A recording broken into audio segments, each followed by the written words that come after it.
Inilah jantung normal, tampak dari luar. Ciri khas jantung normal itu permukaannya halus dan berkilau seperti di sini. Ini kelihatan sebelah kanannya berkilau dan permukaannya halus. Kalau ada permukaan yang kasar itu berarti ada sesuatu di situ. Jantung ini biasa diliputi dengan lemak. Kalau orangnya gemuk, lemaknya ya banyak juga ikut dia. Pembuluh darah yang paling penting pada jantung adalah left anterior descending arteria coronaria. Dia keluar dari apex. Ini adalah katup aorta. Katup aorta itu terdiri dari 3 kuspis yang halus. Lubang arteri koronaria itu bermuara di situ, lihat nih. Jika ada. Nah, perhatikan endokardiumnya, permukaan endokardiumnya itu halus. Halus. Dan di bawah endokardium terdapat miokardium. Di gambar ini nggak kelihatan. Mungkin ini ya, mungkin di sini.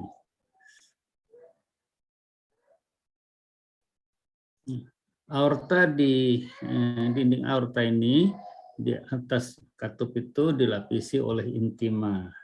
Jadi sama dengan pembuluh darah yang lain, dia ada intimanya. Nah, di sini yang aorta normal, jadi tidak ada aterosklerosisnya. Nanti kita akan lihat aorta yang ada aterosklerosisnya.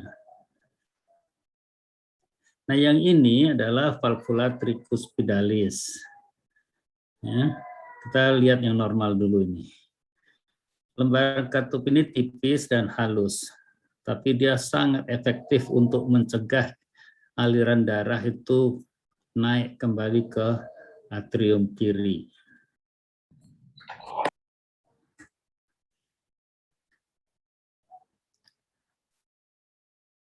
Maaf, ini tricuspidalis bukan mitral. Nah, kalau yang mitral ini jadi sama juga dengan katup mitral yang melapisi, yang membatasi antara atrium kiri dan ventricle kiri. Dia juga tipis seperti ini, ya. Dan ada musculus papillarisnya. Ini musculus papillarisnya. Ini jaringan ikat yang ini itu adalah chorda tendinea. Kayaknya mungkin bagus kalau saya pakai warna biru. Ini chorda tendinea yang biru, yang merah adalah musculus papillaris. Nah, yang ini adalah arteri koronaria yang normal. Perhatikan dia ada 3 lapisan penting. Pertama adalah yang saya garis ini, yang ini lapisan 1 lapis dari sel endotel. Di bawahnya ada lapisan tipis yang disebut tunika intima. Jadi tunika intima itu endotel dengan lapisan sedikit di bawahnya. Jaringan itu cuma dengan ikat tipis saja. Nah, langsung di bawah itu adalah ini muscularis. M itu adalah muscularis, yang ini endotel. Terakhir di sini adalah adventitia. Yang adventitia itu adalah terdiri dari jaringan ikat fibros. Ini normal, jadi tidak ada plak di situ, tidak ada sumbatan, lumennya besar. Nah, ini ada miokardium yang normal. Miokardium yang normal itu tampak ada intinya. Ini adalah inti ini. Ya, ini. Kita perlu tahu ini ada intinya karena jika terjadi myocardium infarct, inti ini hilang, ya, dia tidak tampak lagi. Nah, kenapa di sini ada yang tebal, di sini ada yang tipis? Yang tipis itu karena kebetulan potongannya dia akan dipotong melintang begini, dia terpotong agak di tepi, jadi dia tidak begitu nampak jelas.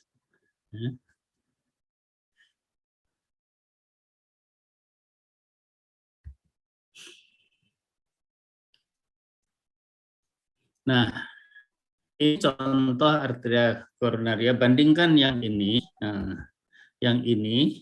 ya dengan lumennya yang besar ini dengan di sini. Di sini lumen kelihatan mengecil dan bentuknya tidak bulat lagi. Kenapa demikian?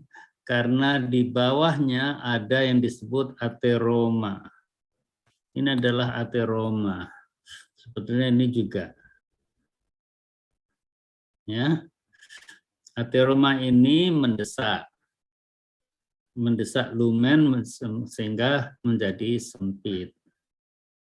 Nanti kita akan bicara tentang proses pembentukan ateroma. Nah, kalau dia karena dia menyempit, ini lumennya, karena dia menyempit akan terjadi gejala. Ini akan terjadi gejala kalau penyempitan lebih dari 70%. Ini angka magic yang penting sekali. Ya.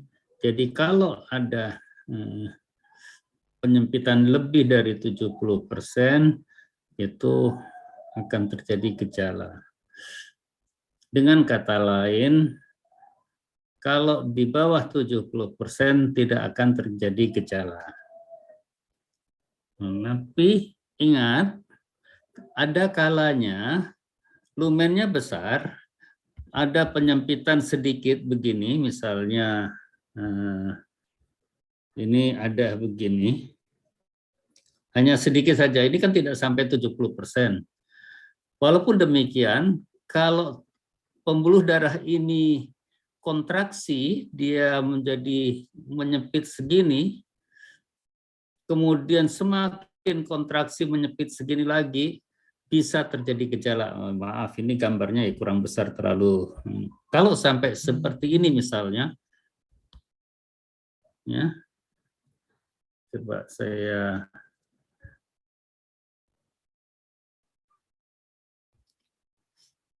Jadi kalau gambarnya sebegini, ini kan masih belum 70%. Walaupun demikian, kalau pembuluh darah ini kontraksi sehingga lumennya semakin kecil, bahkan sampai sekian, maka akan terjadi gejala.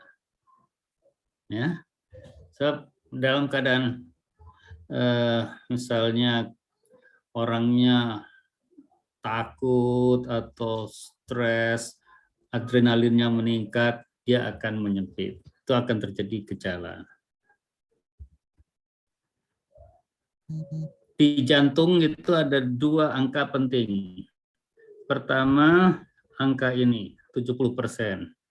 Penyempitan lebih dari 70% itu. Yang kedua, angka 20. 20 ini 20 menit.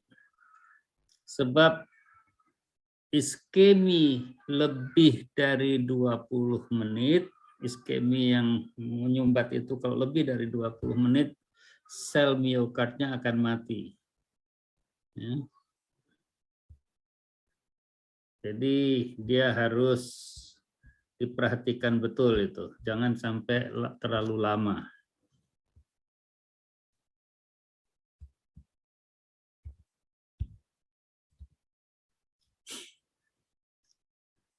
Penutupan mendadak itu bisa terjadi akibat adanya trombus. Jadi awalnya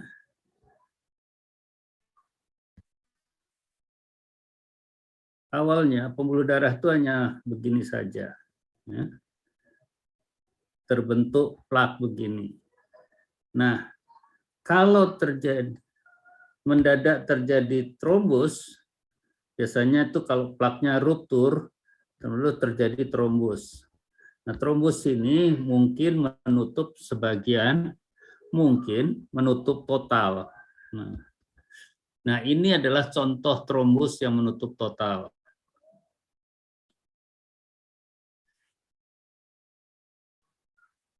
Lama-kelamaan kalau pasiennya nggak mati, ada kolateral misalnya, maka akan terjadi rekanalisasi. Dia membuat lubang lagi. Itu yang disebut rekanalisasi. Ini kalau ada rekanalisasi berarti trombusnya sudah lama. Trombus yang masih baru itu cirinya ada cleft besar dari kolesterol, cleft kolesterol.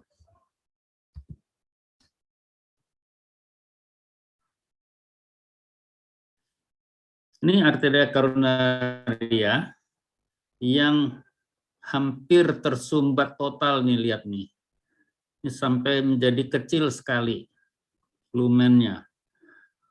Aslinya kira-kira lumennya itu segini.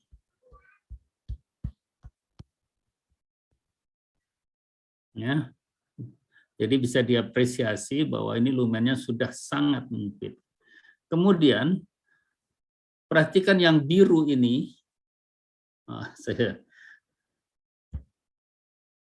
hapus dulu, jangan pakai sesama biru.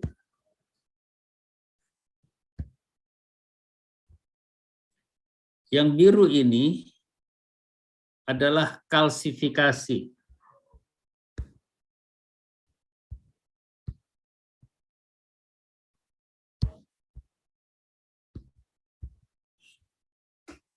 Maaf tulisan saya jelek, tapi saya punya alasan kenapa tulisan saya jelek, karena saya dokter senior pula. Di zaman dulu itu resep-resep itu tulisannya jelek. Kalau sekarang nggak boleh. Nah, ini adalah kalsifikasi. Jadi kalau warna ada biru seperti ini, itu adalah kalsifikasi. Benjolan ini adalah sebetulnya segini ya, tapi saya ceritakan yang bagian ininya saja, karena biasanya dia bentuknya hanya benjolan gitu. Di bagian tengah sini, itu adalah lemak awalnya. Dia akan ditutup oleh jaringan ikat fibros yang di sini. Fibromuskuler, karena jaringan ikat fibros dengan ditambah beberapa sel dari otot polos arteri koronaria. Nah, ini yang disebut fibrous cap. Jadi dia seperti topi yang meliputi di luarnya. Ini penting karena fibrous cap ini bisa pecah atau ruptur, kemudian mengakibatkan kalau ruptur, kalau dikatakan ruptur di sini misalnya, di bagian ini, sebetulnya ruptur itu yang terjadi biasanya di pinggir sini.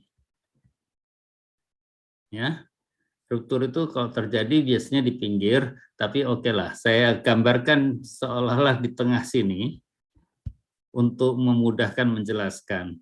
Kalau di sini terjadi ruptur, maka darah di tengah sini akan ketemu dengan jaringan ikat. Dan darah kalau ketemu dengan jaringan ikat, itu akan terpacu untuk membentuk trombus atau koagulasi. Makanya kalau ada bagian yang ruptur, dengan cepat akan terbentuk trombus di sini. Dan dia akan langsung menyumbat. Ya. Cepat sekali itu. Begitulah mekanisme terjadinya myocard infarct. Yang paling penting adalah akibat pembentukan trombus. Trombus terbentuk karena apa? karena ada bagian ateroma yang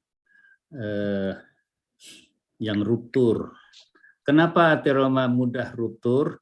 Karena aliran darah di daerah tepinya ini, kalau khusus di gambar ini adalah sebetulnya di daerah yang saya lingkari sekarang ini, karena di tepi itu alirannya turbulence, dia berputar-putar gitu. Kan dia permukaannya sudah nggak lurus lagi.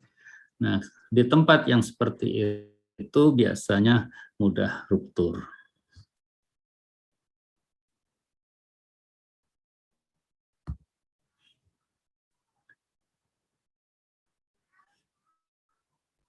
Ini gambar lain dari ateroma. Perhatikan di sini, ini adalah ateromanya. Di ateroma biasanya ada bagian yang seperti jernih, itu adalah tempat banyak lemak itu di situ. Kumpulan lemak di situ. Ya.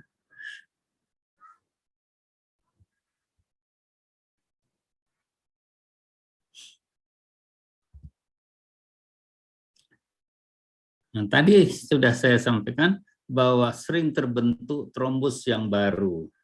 Nah, bagaimana membedakan trombus baru dengan trombus lama? Trombus yang baru itu masih fresh, merah begini, ya, masih fresh. Kemudian banyak terdapat celah seperti ini. Ini saya pakai warna biru untuk celahnya ya. Di sini ini adalah celahnya. Biasanya celahnya besar. Itu adalah kolesterol cleft. Nah, jadi adanya kolesterol cleft yang besar itu menunjukkan bahwa trombus tersebut masih baru. Nah, ini contoh lain. Ini adalah kolesterol cleft.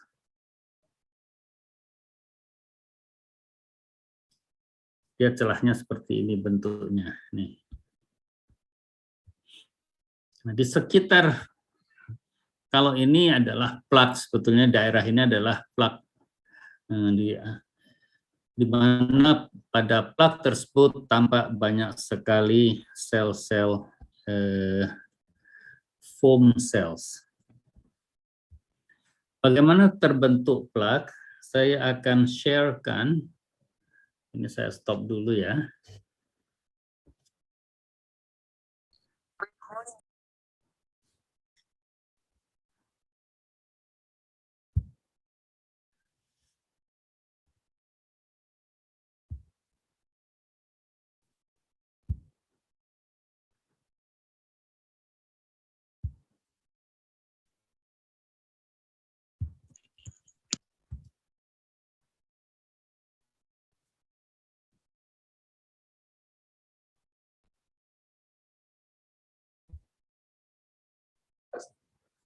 Oxidized LDL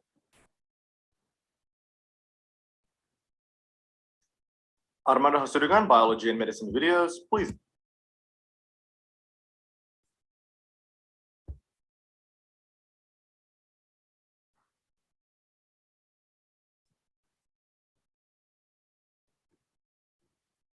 Mana share screen-nya? Screen.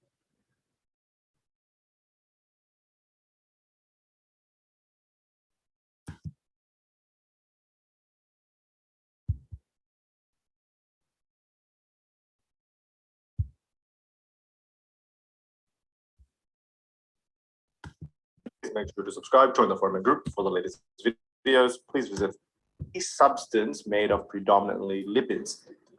And atherosclerosis is different to arteriosclerosis. Arteriosclerosis is just hardening of the arteries. Now, atherosclerosis is a common cause of heart attacks. Kedengaran ya ini ya? Halo? Iya, kedengaran dok. Ya, ini dari Armando, bagus sekali ini. Saya sarankan untuk anak-anak untuk sering menontonnya. Dia lebih bagus dari osmosis, tapi untuk yang tertentu osmosis juga bagus. Penjelasan tentang mekanisme terjadinya atherosklerosis cukup bagus. Nanti saya akan break sedikit-sedikit sambil saya terangkan. So if here I'm drawing the heart, we have blood vessels called these coronary arteries that supply the heart with oxygen. So let's take a look at two different scenarios. Here are vessels and here are cardiac muscle cells. Normally the vessels, the blood vessels, are carrying blood full of oxygen to the cardiac muscle cells, thus allowing the cardiac muscle cells to function normally, which means the heart will function normally. However, if we look at an atherosclerosis scenario, there is a plaque formation. Nah, ingat, atherosclerosis itu penebalan tunika intima, ya, tunika intima, dan dia terjadi pada pembuluh darah yang besar. Blood can't be delivered properly to the heart, or there is reduced blood flow to the heart. And as a consequence, the cardiac muscle cells are deprived of oxygen. Symptoms of atherosclerosis in the coronary arteries include vomiting, anxiety, angina, which is pain in the chest area, coughing, and feeling faint. Ini adalah akibat dari iskemia. Iskemia artinya kurangnya aliran darah.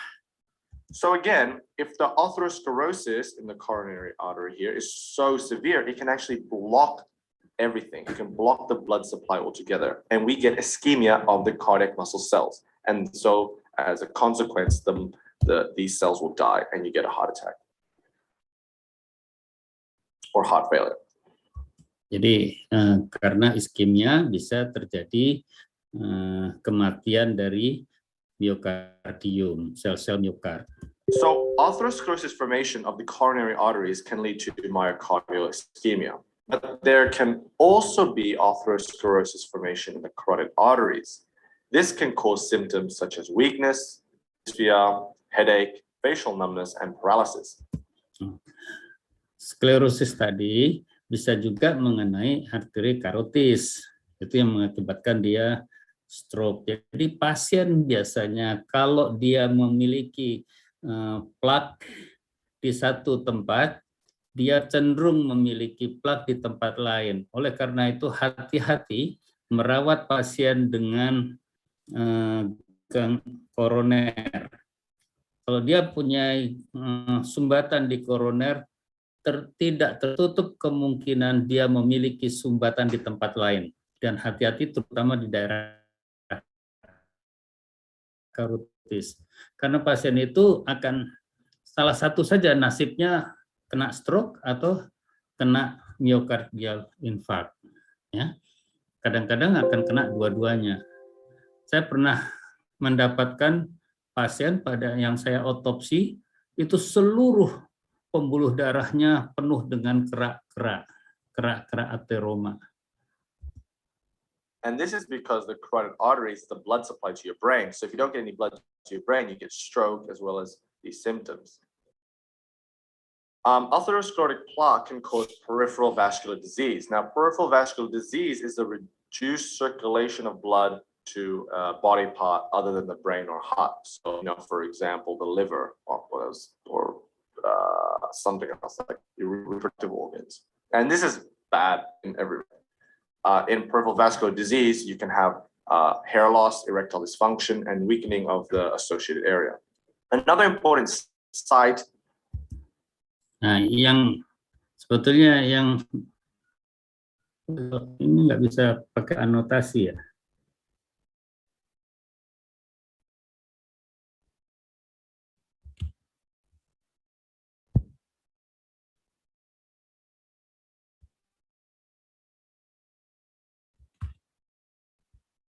Enggak bisa. Ya sudah, lanjut aja. Kalau di pembuluh darah di daerah tungkai, itu bisa terjadi Buerger disease. Buerger disease itu kasusnya cukup banyak, jadi saya harap anak-anak mempelajarinya Where baik-baik. atherosclerosis can occur is the renal arteries. This can cause a reduction in appetite, swelling of the hands, and vessel. If the plaque keeps growing, severity increases and the blood vessel really begins to narrow. Nah, perhatikan ini, yang paling bawah itu adalah yang masih normal, kemudian di atasnya itu yang disebut fatty streaks. Jadi dia hanya berupa timbunan lemak dan permukaannya masih rata. Lihat, permukaannya masih rata. Dan ini terjadi sejak remaja. Jadi sebetulnya fatty streaks sudah terjadi sejak kita remaja. Nah, kalau misalnya kolesterolnya tinggi, maka kolesterol akan masuk ke daerah fatty streak tadi. Jadi akan semakin tebal, dan yang naik nomor 3 dari bawah itu sudah mulai nonjol. Kemudian dia semakin menonjol dan akhirnya akan menyumbat. Tapi itu secara umum. Nah, akan kita ikuti proses berikutnya. The massive plaque at the end can actually then rupture, forming a thrombus, forming a clot, which will stop or impede blood flow. When an atherosclerotic plaque ruptures, it is serious. Now that we get the overall picture, let's look at the mechanism of plaque formation in a bit more detail. Perhatikan yang ini, karena ini pembentukan plaque secara lebih detail ya. So let us zoom first into this blood vessel and look at its different layers and what they contain. So here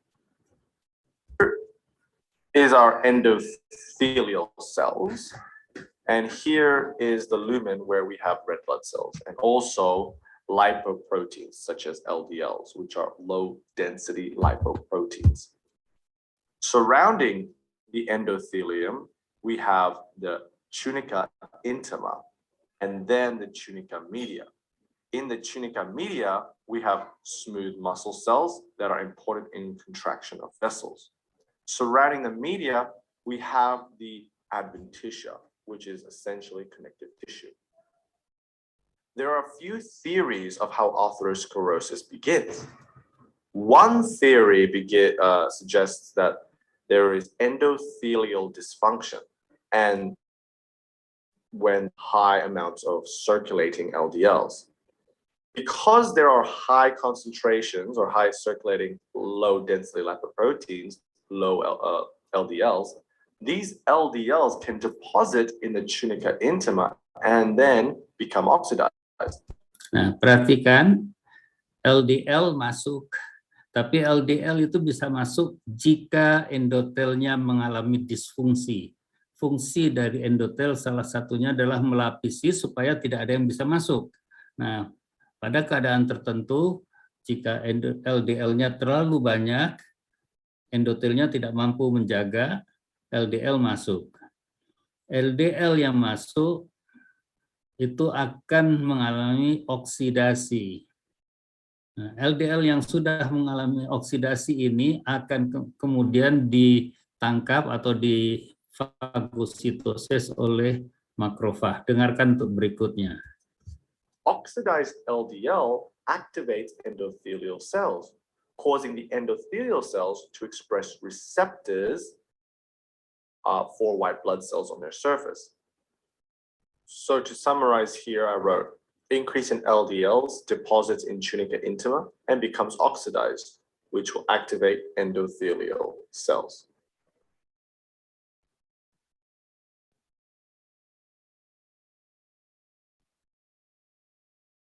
So here I'm drawing the same layers of the blood vessel, and see there is accumulation of oxidized LDLs, which will activate endothelial cells, which will begin expressing adhesion molecules for white blood cells. Adhesion of white blood cells, adhesion of blood leukocytes to activated endothelial cells will allow monocytes and T helper cells to move into the tunica intima layer of the blood vessel. When monocytes move into the tunica intima, they will become macrophages. And jadi monosit itu masuk ke dalam dan dia akan berubah menjadi makrofag. Ya. Kenapa dia bisa masuk? Karena endotelnya teraktivasi dan dia membuat reseptor yang memungkinkan makrofag sel yang lebih besar itu masuk menembus ke dalam. Macrophages will then take up these oxidized LDLs and then become foam cells. Jadi makrofag kemudian memfagositosis LDL yang sudah dioksidasi tadi, yang sudah teroksidasi. Begitu dia masuk, LDL ini kan teroksidasi dan dia akan kemudian dimakan oleh makrofag. Karena makrofag mengandung banyak fakul-fakul lemak, fakul-fakul LDL tadi, maka bentuk makrofag tadi akan seperti buih. Makanya terbentuklah sel buih di situ, atau disebut foam cells.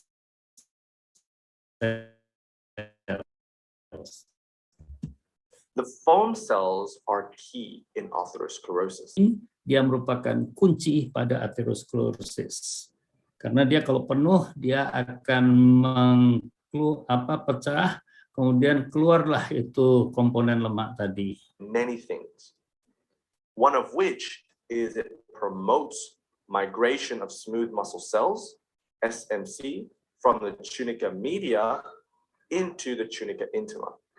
And nah, salah satu dari peran penting foam cells itu dia akan merekrut sel otot polos dari tunica media untuk naik ke tunica intima. Jadi sel otot polos akan naik ke atas, ke permukaan lumen.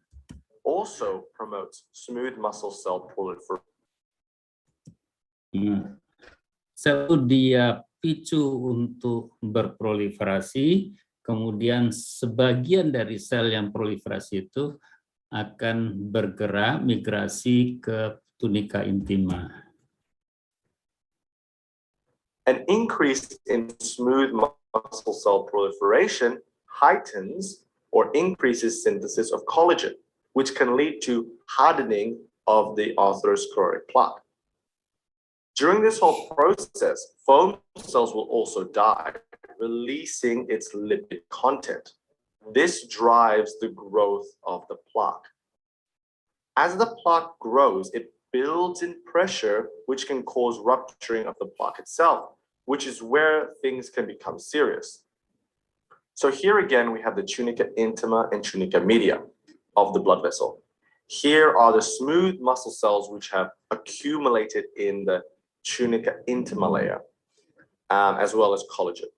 Foam cells are here, and they die together with other cells in the area. So here we have dead foam cells with lipid content spilt out. The growth of the plaque is this area here. Now, the plaque can then rupture, which can lead to thrombosis. Thrombosis is when the plaque ruptures and where coagulation happens to stop the plaque from spilling its content into the lumen.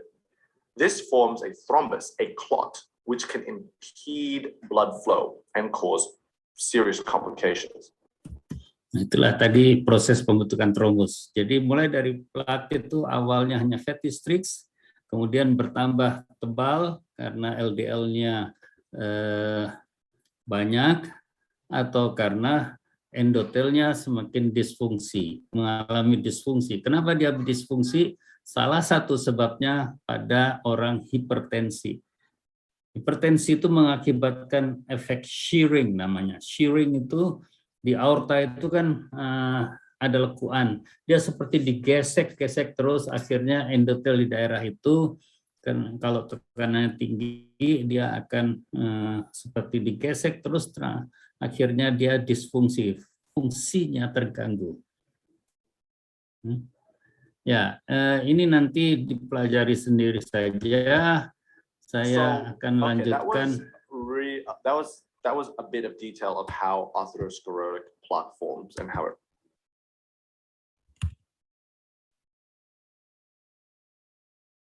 Yang ini terlihat. Halo. Dok, ya dok. PowerPoint-nya sekarang terlihat. Tapi dok, yang terlihat sekarang kalender dok. Oops. Oh, ini harus saya tutup berarti ya.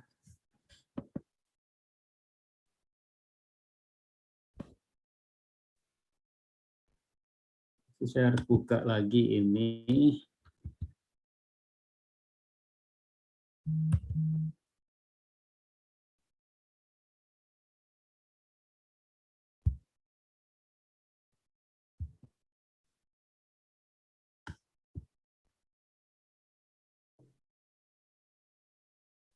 Share screen.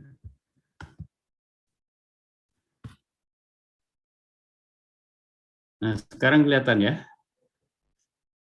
Tapi ya dok, sudah kelihatan dok. Oke. Nah, ini adalah yang saya kasih warna berbeda. Saya kasih warna ya biru ya, berarti yang ini saya hapus dulu. Nah, yang berwarna biru ini adalah foam cell. Lihat itu sel-selnya penuh dengan lemak.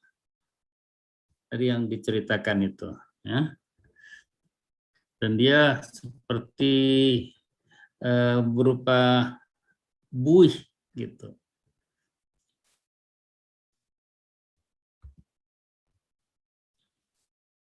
Pada awal itu hanya fatty streaks dan dia hanya garis kecil tipis halus seperti yang ini, tidak begitu terlihat jelas. Ya.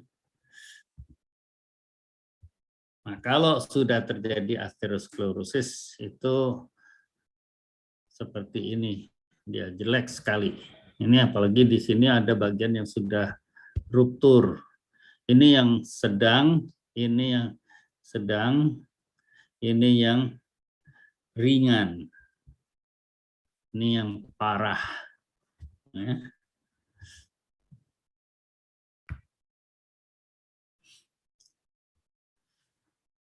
Itu tadi kita bicara tentang atherosclerosis, terutama untuk arteria koronaria. Pembuluh darah juga bisa mengalami aneurysma dan diseksi. Apa itu aneurysma? Aneurysma itu pembuluh darah yang menggembung seperti di sini. Ini menggembung. Jadi berupa tonjolan begitu. Kenapa dia bisa terjadi? Karena dindingnya lemah. Kenapa dindingnya bisa lemah?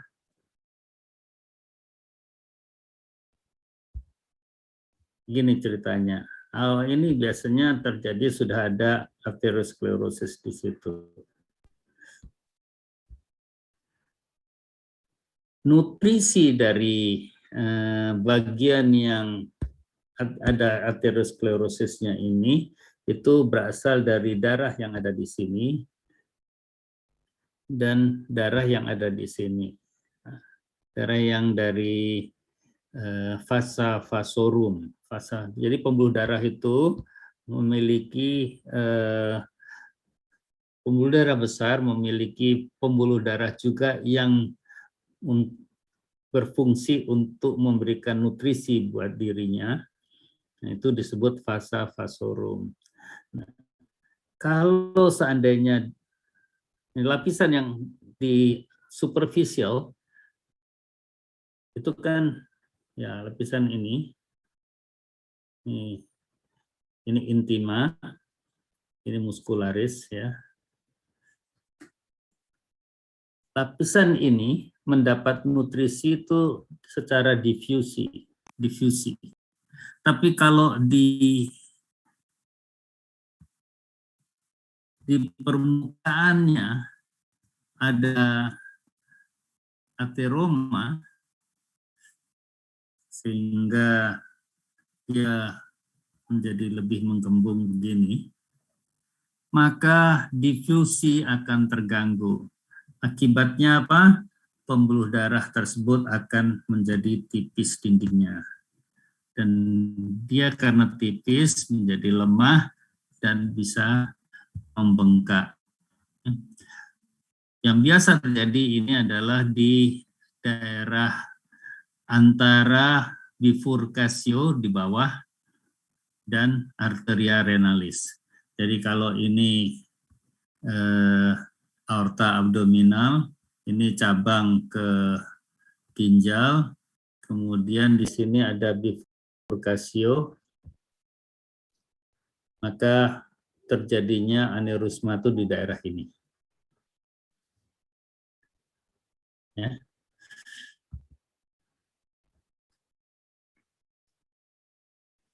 Ini gambar ateroma yang besar. Perhatikan di sini banyak sekali celah kecil-kecil. Ini adalah kolesterol cleft. Ya, kolesterol cleft. Ingat, kolesterol cleft itu sangat penting diketahui karena sering keluar di ujian. Nah, ateroma bagian yang masih di tengah ini itu penuh dengan lemak dan kolesterol cleft. Seringkali di permukaannya akan mengalami ulcerasi seperti ini. Makanya banyak merah-merah itu karena ada darah di situ, darahnya menggumpal di situ.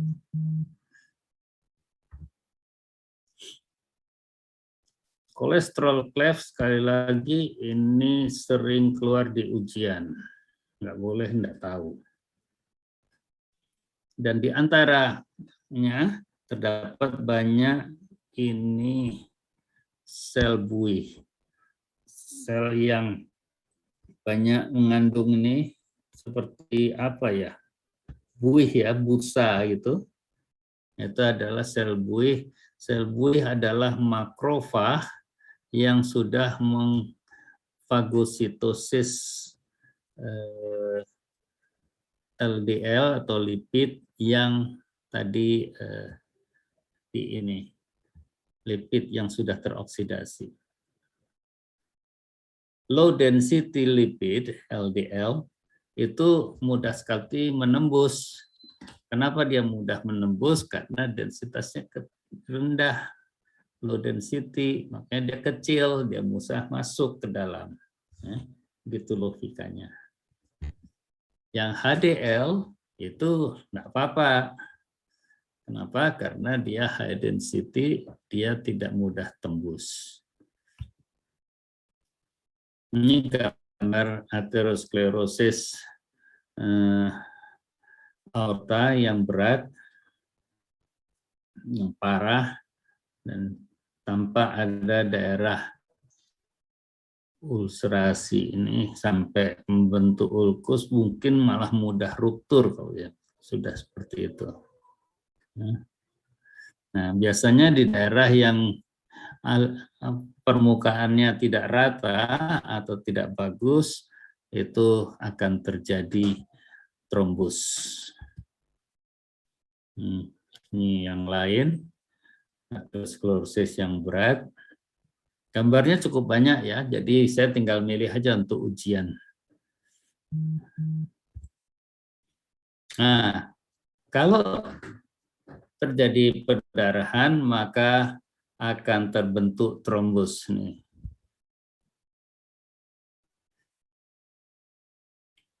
Trombus inilah yang bisa mengakibatkan penyumbatan mendadak pembuluh darah. Ini contohnya, ini adalah pembuluh darah LAD, left anterior descending dari jantung. Nah, di sini itu adalah bagian yang mengalami trombus. Akibatnya apa? Karena dia mengaliri jantung di sini. Jantung itu Kalau ini kita buat ini ya, nah, dindingnya ini tebal, ini dindingnya tipis. Ini septum. Ini ventricle, left ventricle, LV, ini right ventricle. Gambarnya nggak persis ya, maaf saya nggak pintar gambar. Yang paling penting adalah kita memahami vaskularisasi. Paling sering left anterior descending. Left anterior descending itu pembuluh darahnya kira-kira di daerah sini.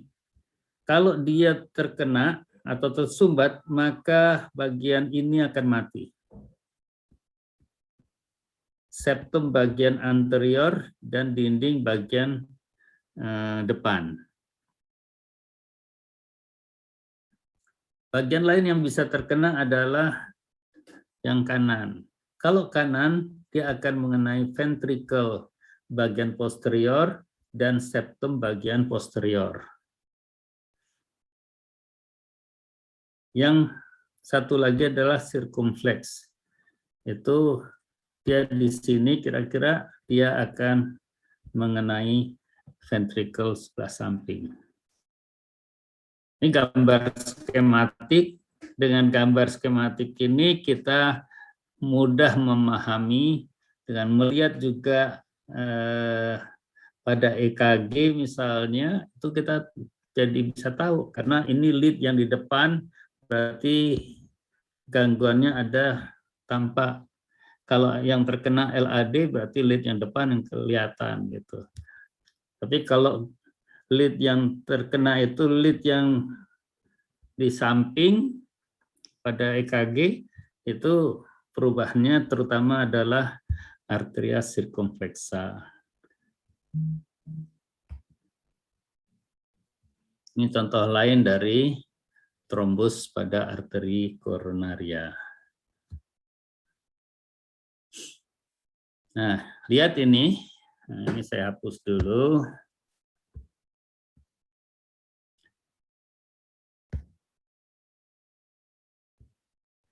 Ini adalah yang kuning ini adalah plaknya, plak aretomanya. Ateromanya, Mas. Saya salah ngomong. Plak dari ateroma. Jadi ingat, ateroma itu penebalan tunika apa? Ini juga ateroma.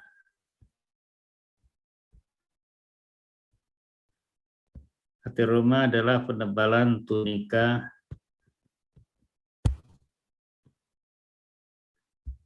intima.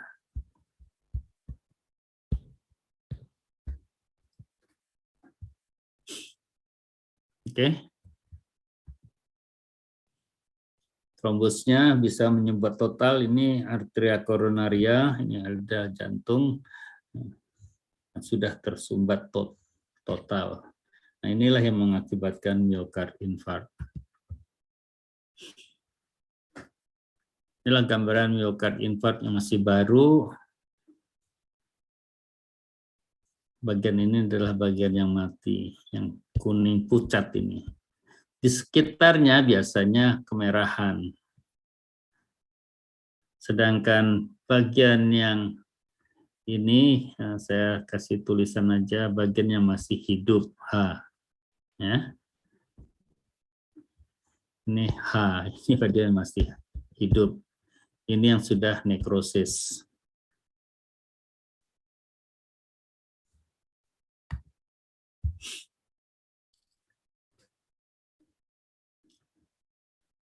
Infark miokard. Penampang melalui jantung ini menunjukkan rongga ventricle kiri. Yang lebih besarnya adalah ventricle kiri. Yang ini adalah ventricle kanan. Di bagian anterior itu tampak ini ada bagian yang infark dan mengenai juga. Jadi ini berarti pembuluh darah yang kena, pembuluh darah yang mana? Kalau dia mengenai depan dan septum juga bagian depan, ini depan ya, sana itu depan. Dia adalah left anterior descending. Ya.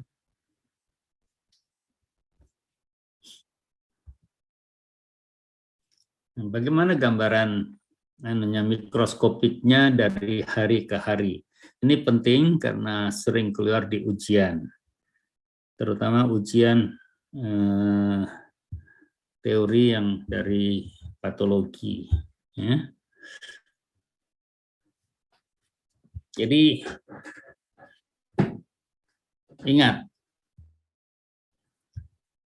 pada awal kalau pas terjadi infark, ya, pada jam-jam awal itu penentuan pasiennya hidup atau meninggal. Kalau dia hidup, maka akan terjadi perubahan-perubahan berikut atau berikutnya pada miokardnya. Ya. Kalau dia hidup, misalnya kemudian di sumbatannya bisa berhasil diluluhkan menggunakan enzim untuk menghancurkan trombus, fibrinolitik misalnya, maka aliran darah akan kembali. Aliran darah kembali, itu berarti jantungnya akan hidup kembali. Namun demikian, ada kadang-kadang komplikasi. Komplikasi pertama apalah ini kalau pasiennya tidak mati, tidak meninggal, karena aliran darah kembali, maka akan terjadi suplai kalsium di situ. Nih. Kalsium tersebut akan darah otot. Di sebelah kanan adalah gambar ini adalah miokard yang sudah mati. Kenapa saya katakan sudah mati? Karena lihat daerah sini, daerah ini tidak ada intinya sama sekali. Ini juga tidak ada intinya sama sekali. Ya. Kematiannya adalah nekrosis koagulatif.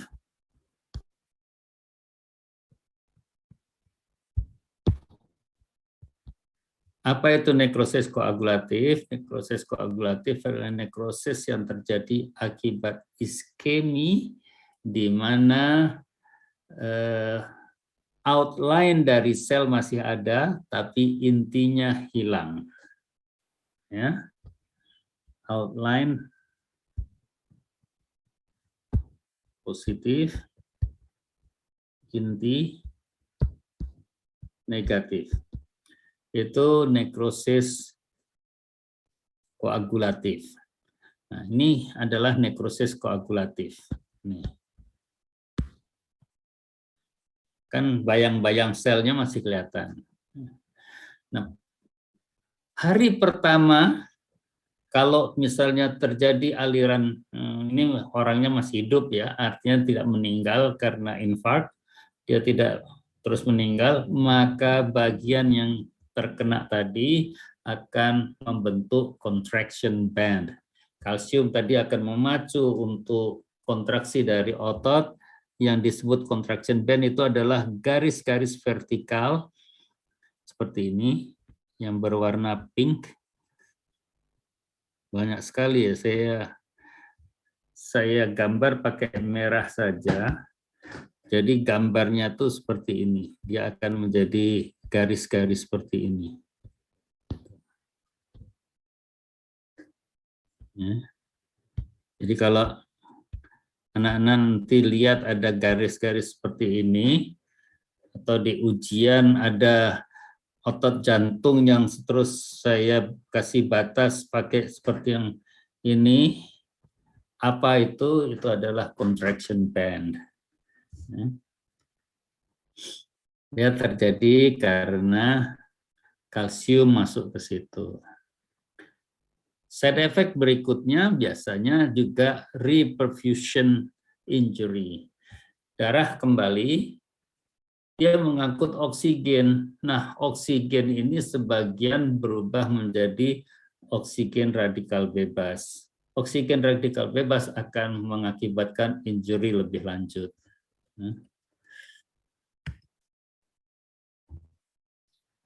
Nah, selain itu, pada hari pertama kalau dia tidak meninggal juga akan kita jumpai area perdarahan. Ini yang merah ini adalah perdarahan.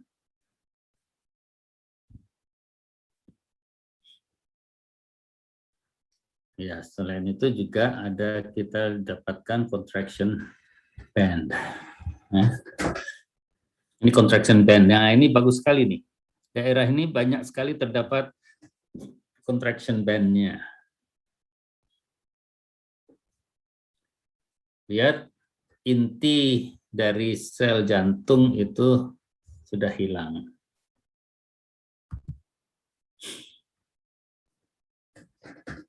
Pada hari berikutnya, terutama mulai dari hari ketiga, tapi 2 mungkin sudah ada, atau 3 sampai 7, itu terjadi radang.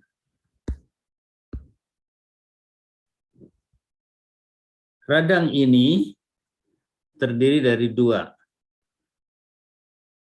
Kalau ini hari 1 dan ini 7, ini 1. Yang 3 hari pertama itu selnya neutrofil. Berikutnya, yang 4 hari berikutnya,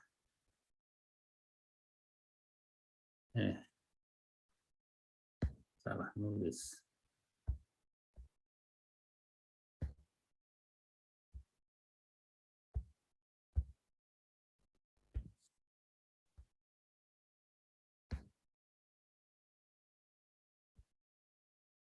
Ini adalah makrofag atau monosit.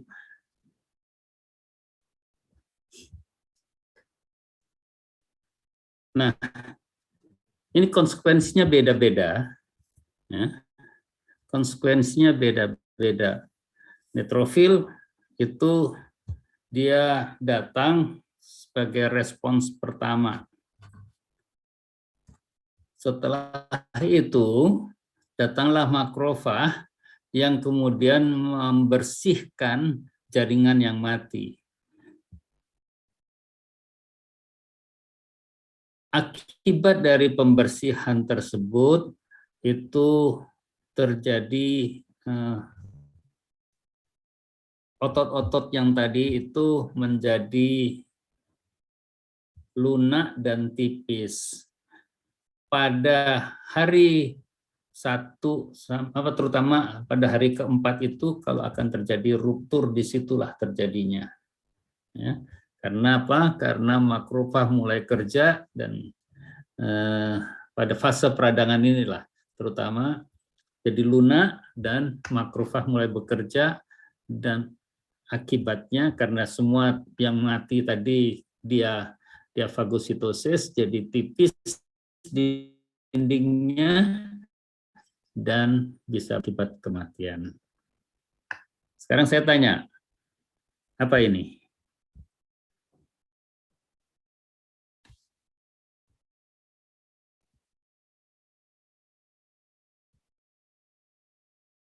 Silakan. Gak apa-apa, salah. Contraction band, Dok.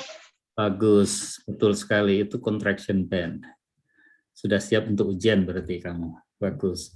Nah, sel yang saya lingkari sekarang, saya warnai dengan warna berbeda ya.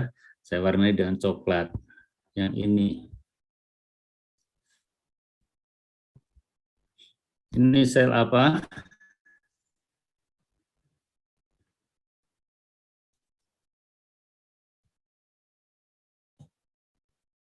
Sel apa itu?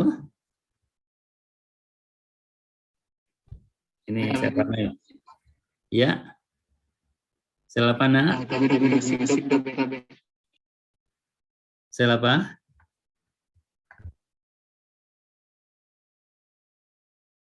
Nggak jelas. Halo?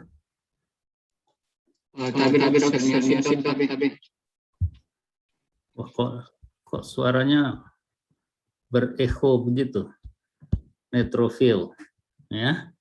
dia adalah sel neutrofil. Neutrofil itu datang sampai hari ketiga. Jadi kalau 1-2 hari ya masih.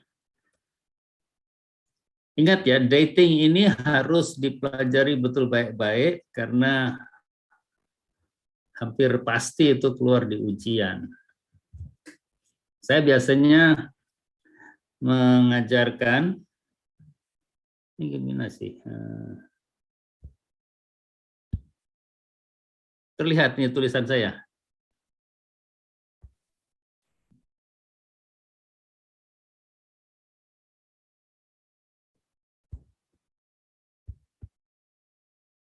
Halo? Tabi dok, terlihat dok. Apa yang saya tulis?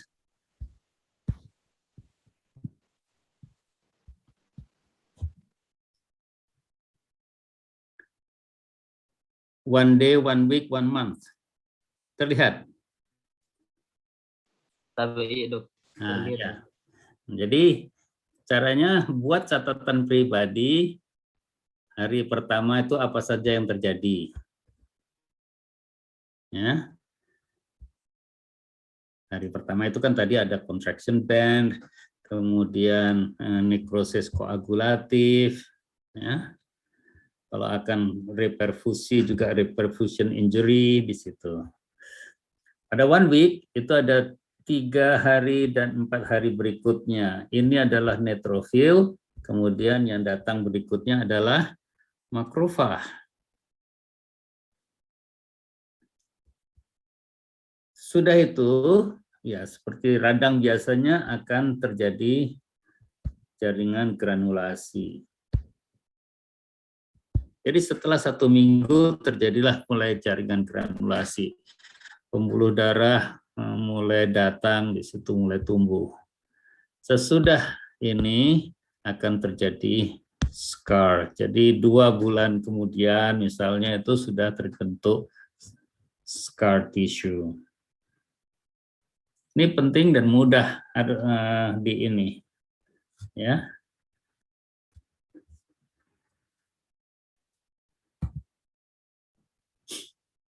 Hari ketiga dan 4, ya ini yang jelas sekali. Nah ini selnya hampir semua neutrofil nih.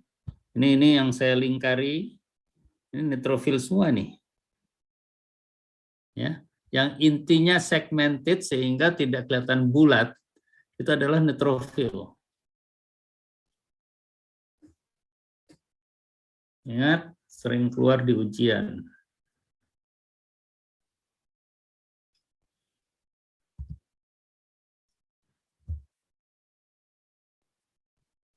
Kemudian,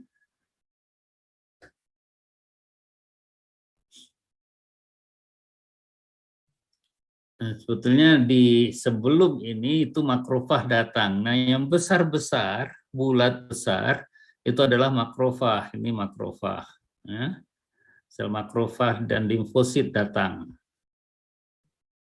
Nah, setelah minggu pertama mulai banyak pembuluh darah. Yang merah-merah ini adalah pembuluh darah. Saya gambar lingkari ini.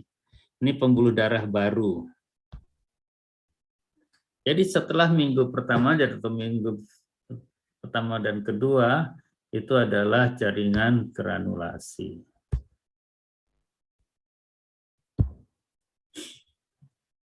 Jaringan granulasi itu ditandai oleh adanya pembuluh darah baru dan pembentukan jaringan ikat fibros yang halus sekali ini. Ini jaringan ikat fibros. Ya. Ada seperti serabut-serabut kan? Itu adalah jaringan ikat fibros. Sudah itu menjelang 1 bulan itu pembuluh darahnya berkurang tapi jaringan ikat fibrosnya yang banyak. Lihat ini, daerah ini itu adalah isinya jaringan ikat fibros.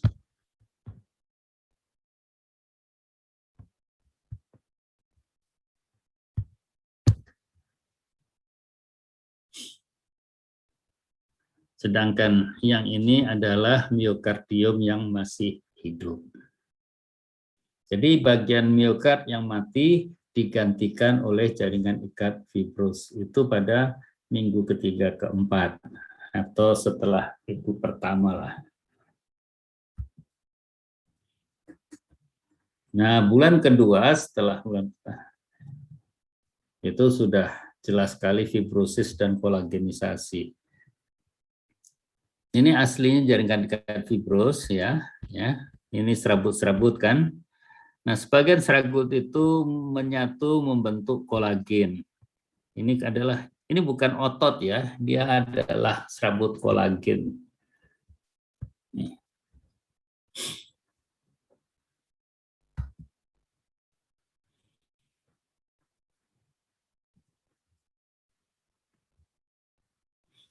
Nah, ruptur. Miokard itu komplikasinya adalah ruptur. Dindingnya ruptur. Kapan itu terjadi ruptur? Paling mungkin adalah terjadi pada saat makrofag datang.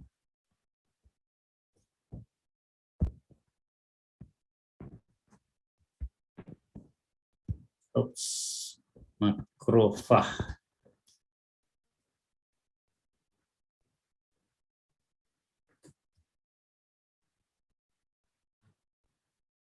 Ya.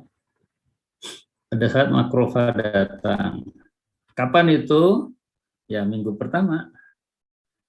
3-5 itu terutama di situ. Sampai hari ketiga itu kan masih neutrofil. Sesudah itu baru makrofag datang. Dia berfungsi untuk membersihkan jaringan yang mati. Akibatnya yang sisa-sisanya itu menjadi tipis dan bisa terjadi ruptur di situ. Ini bagian yang ruptur itu yang seperti dia bocor jadinya. Ini contoh dindingnya terus menipis, ini kan tipis ya, dan ruptur. Ini yang masih tebal, ini yang sudah tipis.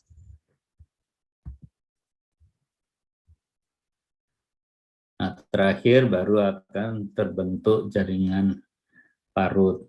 Sebagaimana diketahui, jaringan parut itu terdiri dari jaringan ikat fibros.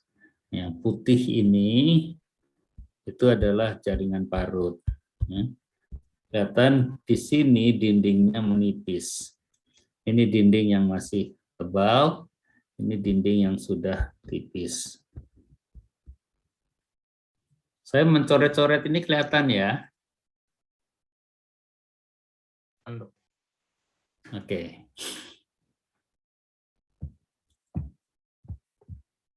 Nah, permukaan itu menjadi tidak rata lagi dengan adanya penipisan ini.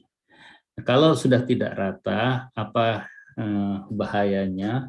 Bisa terbentuk trombosis mural.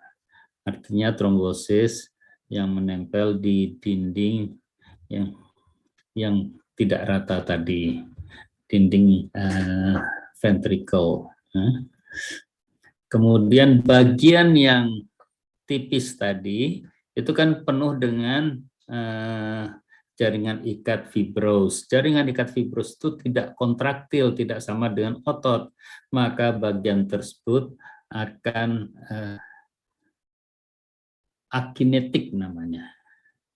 Jadi kalau sekali lagi saya coba gambar di sini ya. Kalau ini dinding, wah saya ini nggak pinter gambar ya. Mohon maaf kalau gambarnya jelek ya nak ya.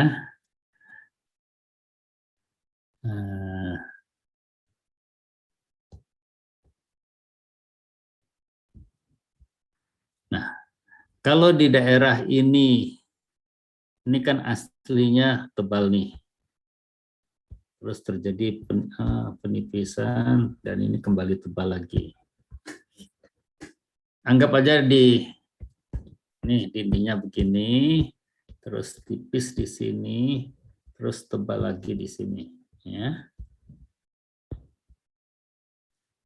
Nah, perhatikan daerah yang tipis ini. Karena tipis, dia akan menggembung, dia akan begini nanti.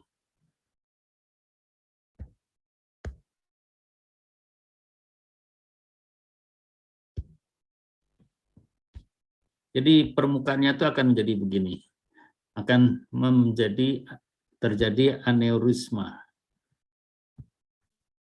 Ya. Kalau tebal tuh seperti inilah kira-kira. Nih.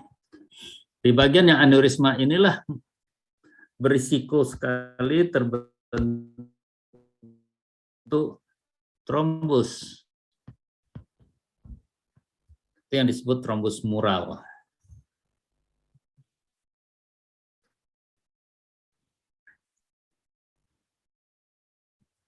Bagian ini, oh sudah hilang dia. Tidak ikut kontraksi. Jadi kalau dilihat di echokardiografi, kalau ini kontraksi, kalau ini ventricle,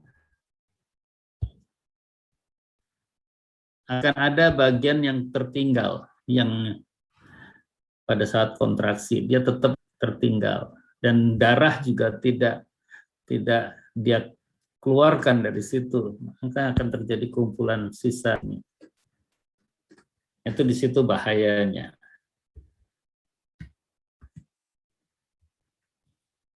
Contoh lain dari aneurisma jantung, itu tadi juga aneurisma kan yang saya gambar ini.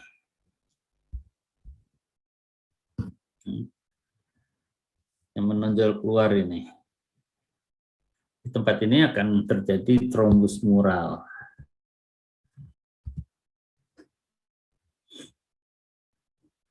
Nah, ini adalah gambar dari pasien yang jantung dari orang yang dulu pernah mengalami cangkok. Kalau di bypass, itu yang dipasangkan adalah vena.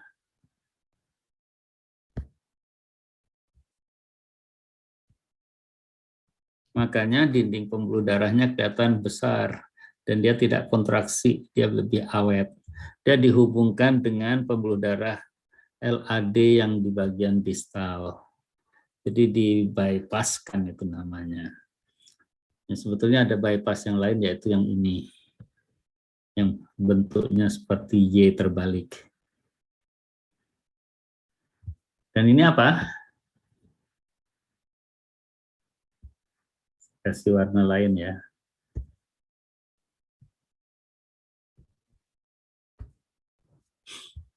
Itu adalah wire, dulu bekas pemasangan untuk pacemaker.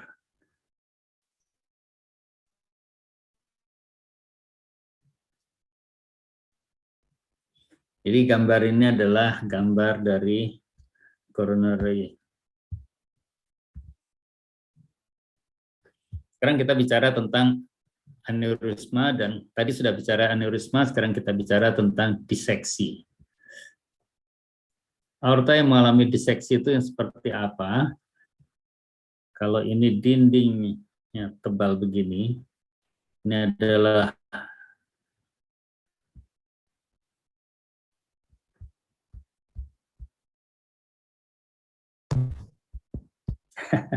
jelek sekali sih gambar saya.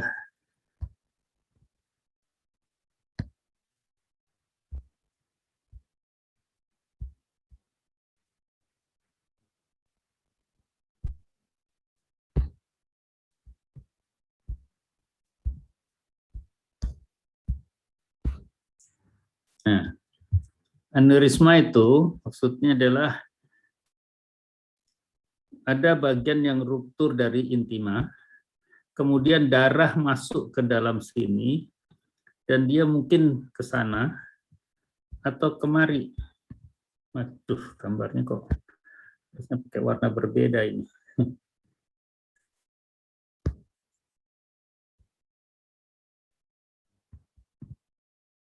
Dan dia membelah dinding pembuluh darah, aorta terutama, di tunika medianya, dia pisahkan itu.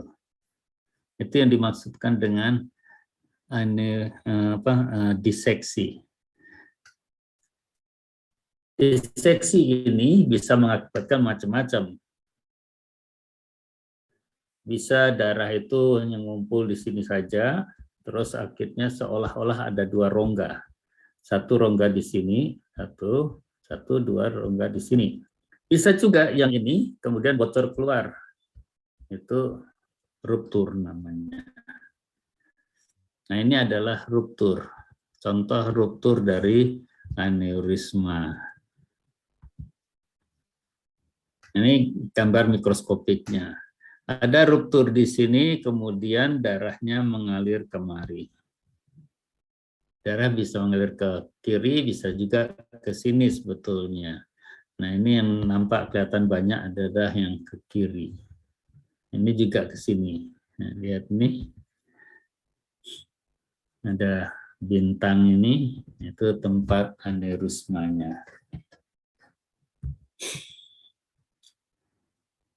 Diseksi dapat menyebabkan hemoperikardium. Artinya darah itu masuk ke perikard. Kapan itu terjadi? Kalau dia dekat dengan aorta, bukan aorta. Kemudian kalau diseksinya di sini dan kembali lagi, kalau ini jantung, dia kembali kemari. Karena membelah di sini, karena dekat, dia juga ini terpecah, walaupun di sini juga mungkin ada. Nah, yang ke bawah ini akan berhubungan dengan perikard, mengisi perikard, dan menyebabkan tamponade cordis.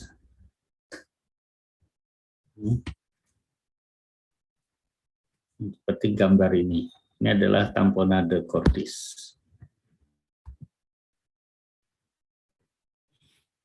Ini gambar diseksi aorta, di mana ada timbunan darah sini seolah-olah jadi 2 lumen. Ya, lumen aslinya 1 di sini. Nah, ini 2. Ini kan sebetulnya ini kan karena dibuka. Sebetulnya ini kan jadi 1 nih. Ya. Dipotong memanjang sehingga terdapat di atas dan di bawah. Jadi akan terjadi lumen ganda di aorta.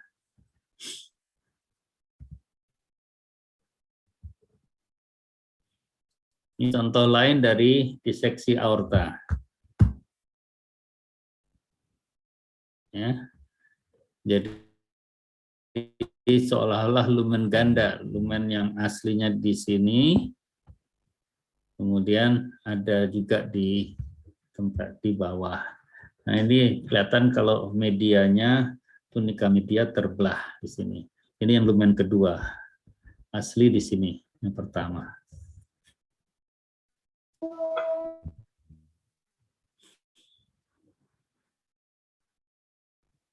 Contoh lain dari diseksi aorta, ini lumen asli, ini lumen tambahan.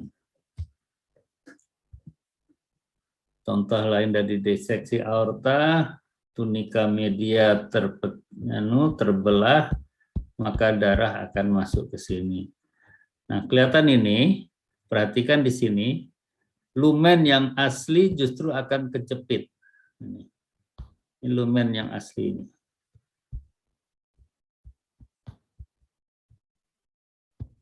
Jadi kalau rongganya asli kejepit, dia akan menyebabkan kesulitan nanti. Nah, pada Marfan ini nggak terlalu penting karena kasusnya jarang. Marfan itu gangguan apa? Tidak adanya serabut elastik ya. Nah, berikut kita bahas tentang infektif endokarditis.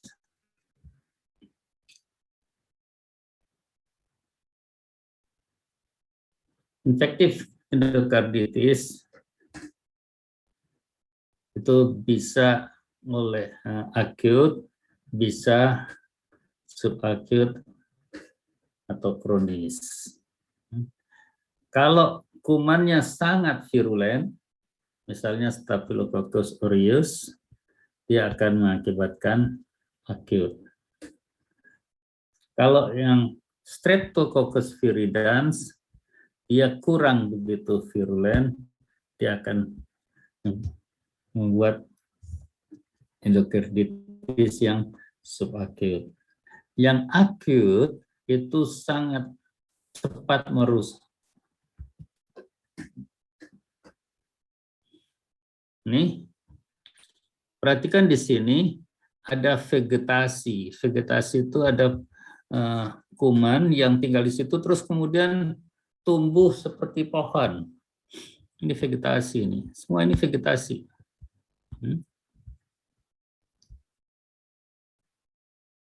Dan dia tumbuh mengoyak, dan mengoyak itu merusak valvula. Biasanya dia suka di valvula, saya nggak tahu kenapa. Nah, dia ada di situ, kemudian dia merusak dan tumbuh di situ.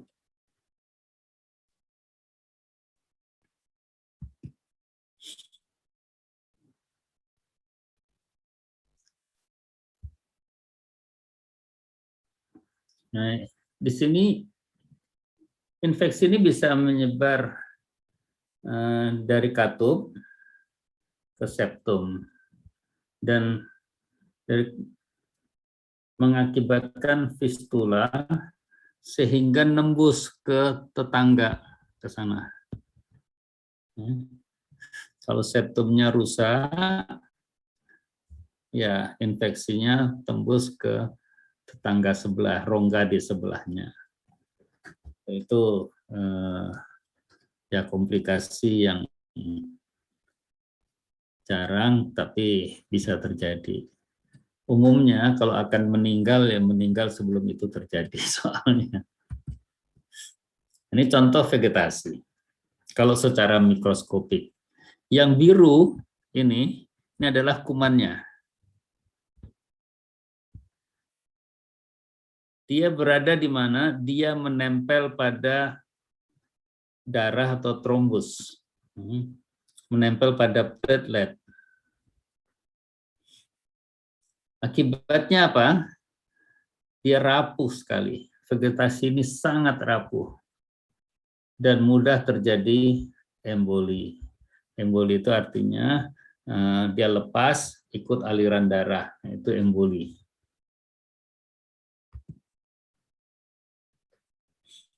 Ini juga sama, yang biru adalah koloninya, dan dia nempel pada katup. Katupnya ini adalah koloninya. Lihat ini sangat friable, rapuh.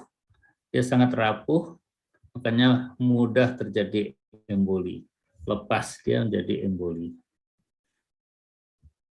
Oleh karena itu, pasien yang mengalami endokarditis itu perlu diberi antibiotik dosis tinggi.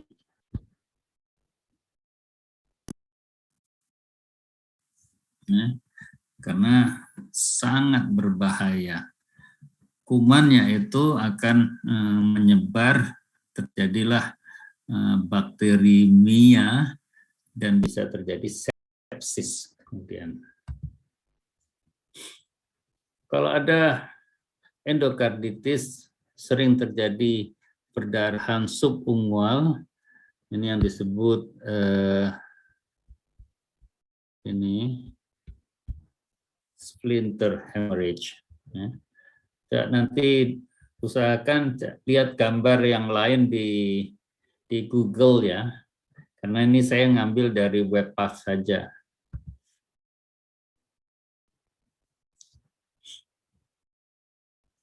Endokarditis yang tadi itu yang kita bicarakan adalah yang infektif endokarditis atau yang bakterial endokarditis, tapi bisa juga terjadi non-bakterial endokarditis, misalnya ini.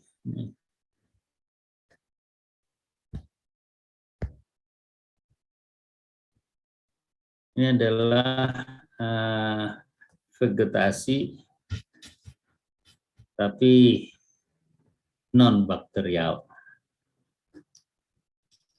Ini beberapa, ini tapi lebih banyak sifatnya teori. Ini vegetasinya. Dia juga bisa lepas, vegetasi marantik ini, yang non-bakterial itu disebutnya vegetasi marantik. Dia bisa lepas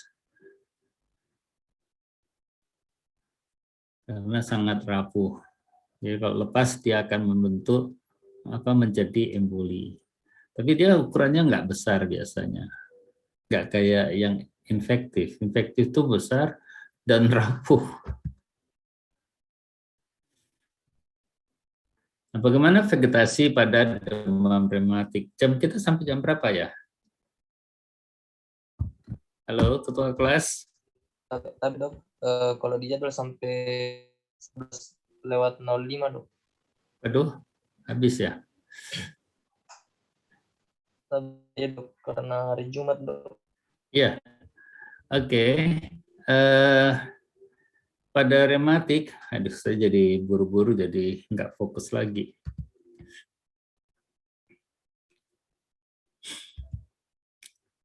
Ini kalau masih awal, maka yang biasanya ini halus menjadi berbenjol-benjol gitu. Ya. Terus di sini juga ada tonjolan-tonjolan.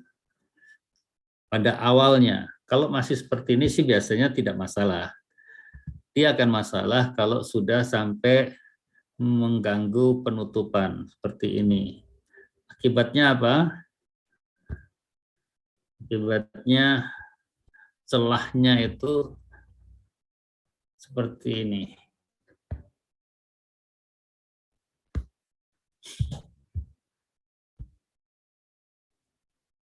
Ini yang disebut mulut ikan, fish mouth. Terjadi pada katup rematik. Ya, karena terbentuk jaringan parut di katup mitral. Saya cepat saja perikarditis secara ini, kemudian yang lain. Saya tuh semulanya mau pakai ininya teksnya biarkan bahasa Inggris, tapi saya lihat bahasa Inggrisnya kurang bagus dari aslinya. Ini saya ambil dari Webpath. Bahasa Inggrisnya saya khawatir kalau mahasiswa kurang paham jadi atau malah kesulitan. Jadi saya terjemahkan, tapi saya belum selesai semua karena baru mulai tadi malam. Ini perikarditis serosa. Cirinya itu hanya timbulan cairan serus saja, tidak ada masalah. Yang banyak itu adalah yang fibrinosa. Fibrinosa itu ditandai oleh gambar skematiknya seperti benang-benang gitu, ya. Benang-benang fibril ini yang di sini.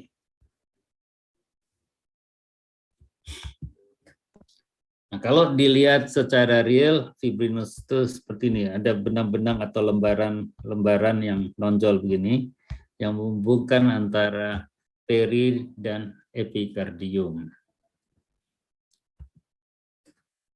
Akibatnya permukaan yang aslinya halus ini menjadi tidak halus lagi. Di sini ini sudah tidak halus. Ya. Ini sudah tidak halus lagi. Permukaannya seperti kasar di sini. Karena benang-benang fibril itu. Nah, kalau dilihat mikroskopik, benang-benang fibril itu seperti ini berupa tonjolan-tonjolan yang menghubungkan antara peri dan epikardium. Ada juga perikarditis yang hemorragik yang di situ ada perdarahan. Nah, bagaimana membedakan dengan hemoperikardium? Yaitu adanya peradangan. Kalau tidak ada peradangan itu disebut hemoperikardium. Tapi kalau ada peradangan itu perikarditis hemoragika. Sama-sama ada darahnya. Ini hemorrhagic perikarditis tampak permukaannya juga kasar. Karena ini perikarditis, sebetulnya perikarditis saja yang ada perdarahan. Jadi memang sudah kasar. Nah, yang begini ini penyebabnya beda. biasanya karena ada tumor ke situ atau karena radang yang lain, misalnya TB, gitu ya, atau metastasis kanker ke situ. Nah, yang lain, bentuk perikarditis yang lain adalah perikarditis purulenta. Ini adalah nanahnya. Ini juga penting.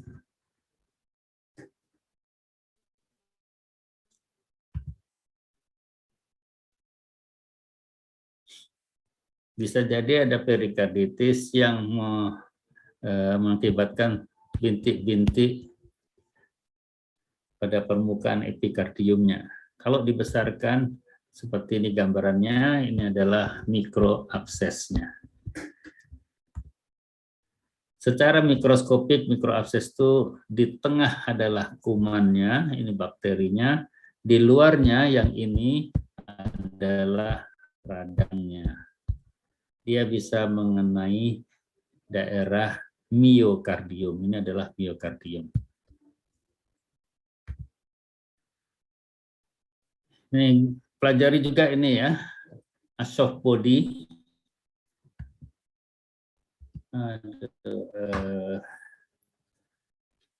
Saya akan tunjukkan. Nah, yang ini tumor sebetulnya nggak terlalu penting, tapi saya akan terjemahkan ke dalam bahasa Indonesia dulu, baru sore nanti atau nanti malam saya kirimkan ke anak-anak. Ini adalah myxoma. Saya kira sudah tahu myxoma itu adanya di atrium, radiomioma, lain lagi tempatnya dia di ventricle.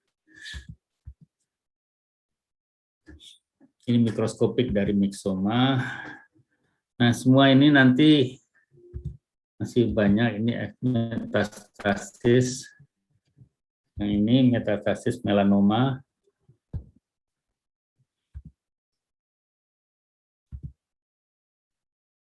Ya, ada septal defect juga.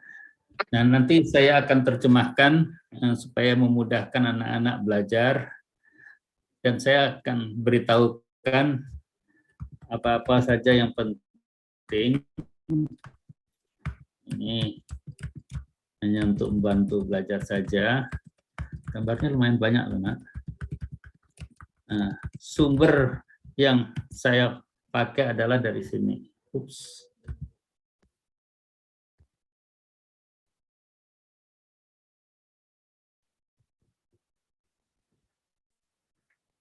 Nanti utamanya dari sini. Jadi anak-anak boleh juga mulai lihat-lihat aslinya.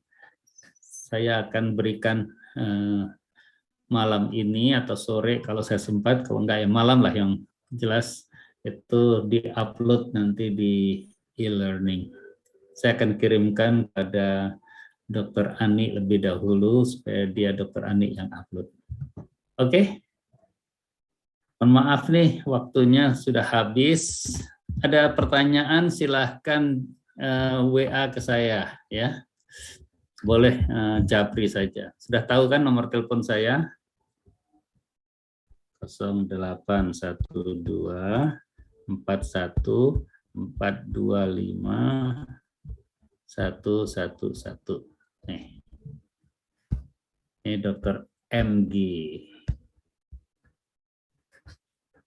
Mahasiswa tidak boleh ragu-ragu untuk konsul pada saya.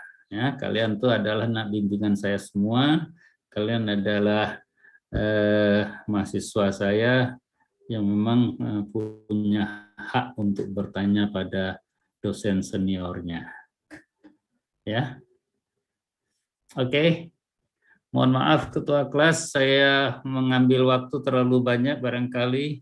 Tapi Dok, Saya sekiranya di sini kan bisa diminta materi tak Dok untuk dipelajari lagi Dok.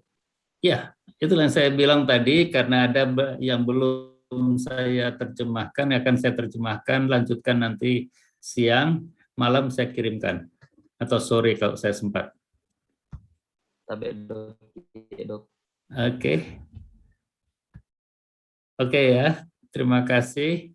Billahi taufiq wal hidayah. Wassalamualaikum warahmatullahi wabarakatuh. Waalaikumsalam warahmatullahi wabarakatuh. Tapi Tapi dok, terima kasih. Banyak dong. Oke. Ya, kalau ada yang ini mau ditanyakan silahkan WA langsung, nanti jawabannya saya kirimkan ke grup atau jangan pakai Telegram kalau Japri ya. Kalau Japri pakai WA, nanti saya jawab di grup. Kalau ingin nama nggak usah dicantumkan ya nggak saya cantumkan. Yang penting kan pertanyaannya dijawab. Oke, saya pamit ya.